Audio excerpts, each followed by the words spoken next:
मेरा नाम शिवांगी है, घर की बड़ी बेटी। मैं और मेरा छोटा भाई, बस हम दो ही हैं। मम्मी डैडी मेरे बहुत अच्छे हैं, मुझे बहुत सपोर्ट किया। जितना चाहा मुझे पढ़ाया। मैंने बीएड किया है। हमेशा से मुझे टीचर ही बनना था। मुझे बच्चे अच्छे लगते हैं। परिवार और अपने सपने के बीच मुझे कभी प्यार में गिरने का समय ही नहीं मिला। मैं शुरू से ही अरेंज मैरिज चाहती थी। मम्मी पापा मेरे लिए जो भी लड़का देखेंगे वो अच्छा ही होगा। मुझे पता है वो मेरी हाँ ज़रूर पूछेंगे। अब मम्मी पापा ने मेरी शादी की तैयारियां तेज कर दी है। एक लड़का इस रविवार मुझे देखने आने वाला है। लड़की की तस्वीर उससे पहले आ गई है। पापा पहले लड़की की खोज खबर अच्छे से निकलवा लेते हैं, उसके बाद ही मुझे किसी की तस्वीर दिखाते हैं। रविवार भी आ गया। मुझे लगा शायद वो भी रिजेक्ट हो गया होगा, इसलिए अभी तक मुझे लड़का दिखाया नहीं गया। मैं सोकर उठी तो मम्मी मेरे कमरे में आई। बोली, बेटा लड़के वाले आने वाले हैं, तू तैयार हो जा। बहुत ही शॉर्ट नोटिस में मुझे तैयार होने को बोला गया। लड़के वाले आ गए। मैं अभी भी किचन में हूँ, नाश्ते और चाय की प्लेट जमा रही हूँ। बाहर से मुझे बात करने की आवाज़ें सुनाई दे रही है। कुछ ही मिनटों के बाद मम्मी की आवाज़ आई। मैं बाहर ट्रे लेकर गई। ट्रे रखकर मैंने सबसे पहले उसकी मम्मी और पापा को नमस्ते किया। फिर मैंने उसकी तरफ देखा। सच बोलूं तो लड़का बहुत स्मार्ट था। सिंपल शर्ट और जींस में आया था। चेहरे पर एक मासूमियत थी। मैंने तो मन में हाँ कर दी थी, पर मेरी हाँ से क्या होता है, उसे भी तो मैं पसंद आने चाहिए। फिर घर वालों ने बोला कि बेटा अकेले में कुछ बात करनी हो तो कर लो। उसने मना किया, पर फिर भी घर वालों ने हमें अकेले कमरे में भेज दिया। चुप रहा। वो मुझे लगा मैं उसे पसंद नहीं, इसलिए बात नहीं कर रहा। फिर मैंने ही चुप्पी तोड़ दी। पूछा, आप क्या करते हैं?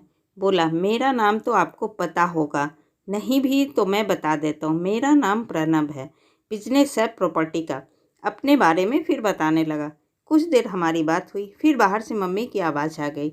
बड़ों में बात हुई और रिश्ता तय हो गया।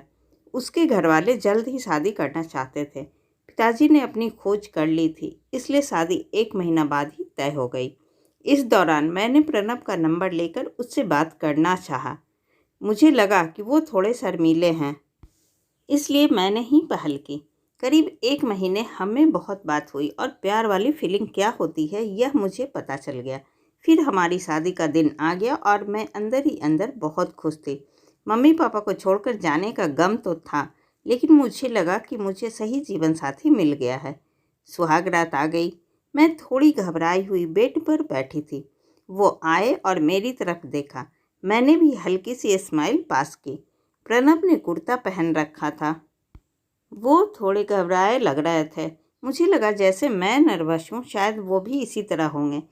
प्रणव बाथरूम में गए और कुर्ता चेंज करके आए। फिर मेरे पास आकर बोले कि बहुत थक गई होंगी, शायद आज आराम कर लो। मुझे लगा वो भी थके हैं, इसलिए मैंने ज़्यादा सवाल जवाब नहीं किया। अगली सुबह वो बाथरूम में फ्रेश होकर नहाकर और कपड़े भी अंदर ही चेंज करके आए। मुझे थोड़ा अजीब लगा। फिर मैंने सोचा शायद उनकी यह आदत होगी। अगली रात फिर आई और प्रणव ने फिर ऐसा ही किया।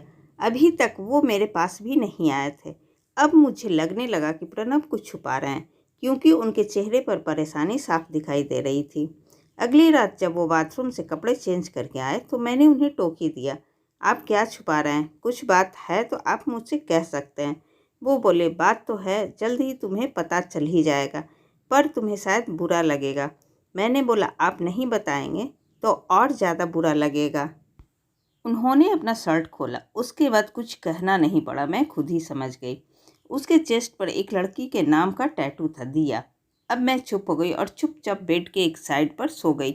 वो मुझसे बात करने की कोशिश करना चाह रहे थे, लेकिन उनकी हिम्मत नहीं हुई। फिर वो भी बेड के दूसरी साइड पर सो गए। अगले दिन मेरा मुंह उतरा हुआ था। मुझे इस बात का ज़्यादा दुख था कि उन्होंने मुझसे यह बात छिपाई। हाँ, हमें कम समय मिला, लेकिन फिर भी इतना समय था कि वो मुझे बता सकते थे।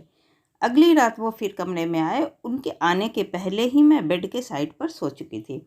उन्होंने मुझे मेरी बाह पर हाथ लगाया और बोला, तुम चाहो तो हम बात कर सकते हैं।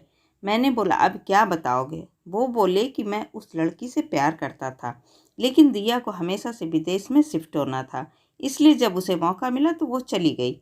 मैंने पूछा, वो तुम्हें छोड़कर किसी और के साथ चली गई? वो बोले, हाँ। मैं चाहता तो इस टैटू को साफ करवा लेता, लेकिन मैंने सोचा पहले तुम्हें बताऊंगा। तुम्हारी बातों से मुझे लगा था कि तुम समझोगी। फिर वो चुप हो गया। मैंने बोला, तुम मुझे शादी के पहले भी बता सकते थे।